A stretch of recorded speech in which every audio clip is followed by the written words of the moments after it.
Imagine a small community at the heart of one of Southeast Asia's fastest-growing economies, keeping its faith alive against the tide of time and mainstream culture. A faith that arrived not by conquest, but by the hum of sails on ancient trade routes.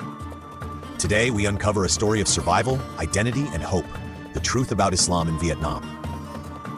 To understand how Islam took root in Vietnam, we must journey back to the 7th century.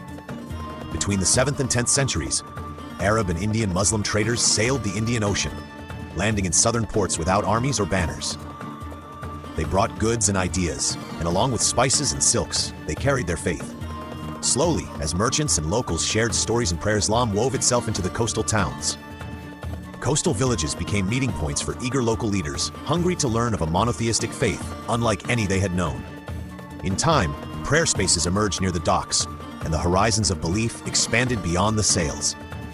There was no conquest. There were only conversations under palm trees, calls to prayer rising over marketplaces, and the first seeds of a new community.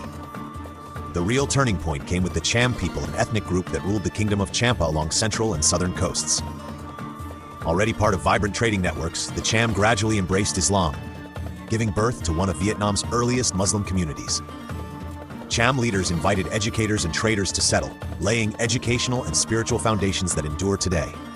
Over centuries, they developed two distinctive branches, Cham Bani, whose practices blend traditional Cham beliefs with local customs, and Cham Sunni, who follow orthodox Islamic teachings aligned with the wider Muslim world.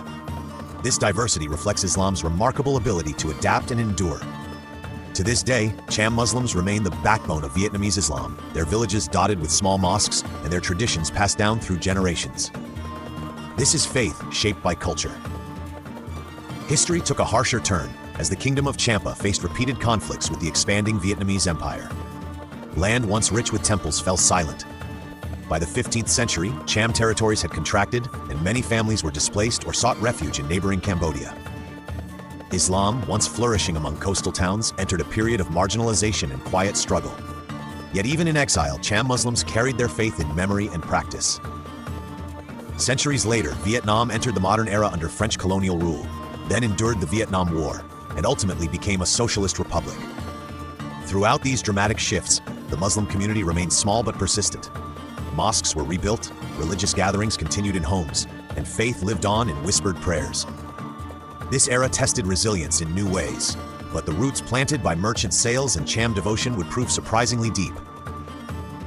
Today, Vietnam's Muslim population is estimated at just 70 to 100,000, less than 1/10% of 95 million people. Most are Cham Muslims living in southern provinces and urban centers like Ho Chi Minh City. Despite their small numbers, they sustain mosques, religious schools, and cultural festivals. Families gather for prayers, children learn recitations, and communities celebrate Islamic holidays with lanterns and feasts. Being such a tiny minority poses real hurdles. First, limited representation means many Vietnamese have never met a Muslim, leading to misconceptions and cultural isolation. Second, access to religious education is scarce.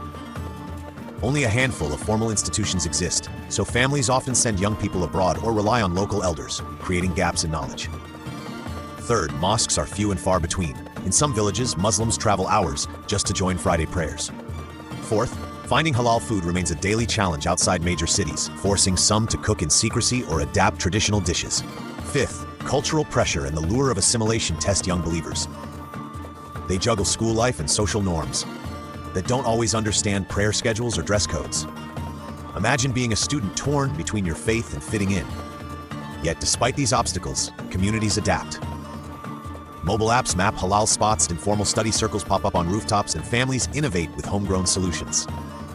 This is perseverance in action. The real struggle is not only about resources, it's about preserving identity. Amid these challenges, signals of growth emerge quietly.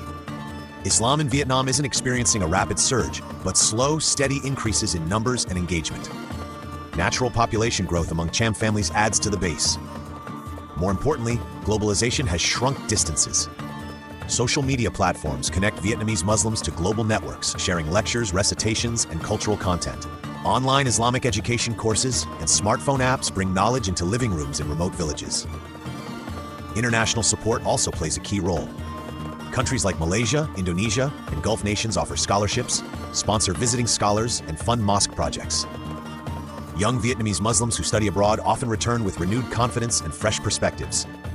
This blending of local traditions and global insights strengthens identity. Islam in Vietnam today is rooted in ancient trade winds and buoyed by digital currents. It thrives in hushed prayers under lantern light and in video conferences crossing time zones. Even in distant hamlets, a smartphone can connect believers to prayers led thousands of miles away. This quiet growth is a testament to adaptation and connectivity. Officially, Islam is recognized by the Vietnamese state. Mosques exist and Islamic festivals take place, but under government supervision. Building a new mosque requires formal approval, and religious activities may be monitored. Foreign influence is carefully regulated. For many Muslims, this balance between freedom and oversight defines daily life. Some see stability in clear guidelines. Others feel constrained by red tape. The reality falls somewhere in between, a controlled environment where faith survives under watchful eyes. What if the next generation decides to chart its own path? The future hinges on Vietnam's youth. Young Muslims now have unprecedented access to education and global discourse.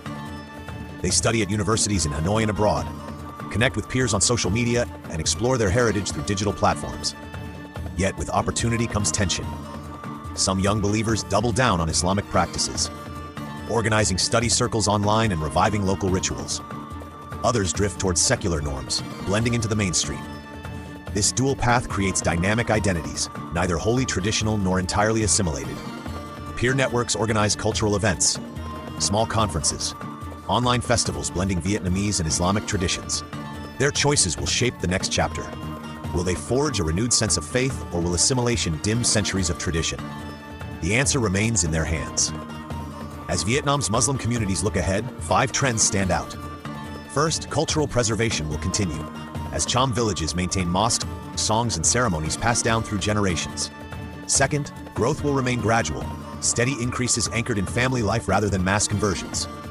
Third, digital Islam will rise, empowering believers with online Quran classes, virtual gatherings, and real-time connections to scholars abroad. Fourth, challenges will persist. Resource constraints, cultural pressures, and regulatory hurdles won't vanish overnight. Fifth, emerging initiatives like mobile mosques and satellite prayer groups may bring communal worship to remote areas. Yet the community's history teaches us that resilience is their hallmark. From merchant ships to social media, Muslims in Vietnam have adapted to every era. They have held on to faith, quietly, steadfastly, powerfully. Their story is far from over. Islam in Vietnam is not defined by numbers, but by perseverance. Across centuries, through trade winds and conflicts, colonization and modern change, this community has held on to its identity. Today, it stands at a crossroads between tradition and transformation. Their faith endures within the most unlikely of landscapes. Thank you for joining us on this journey. If you found this informative and insightful, like, share, and subscribe for more stories.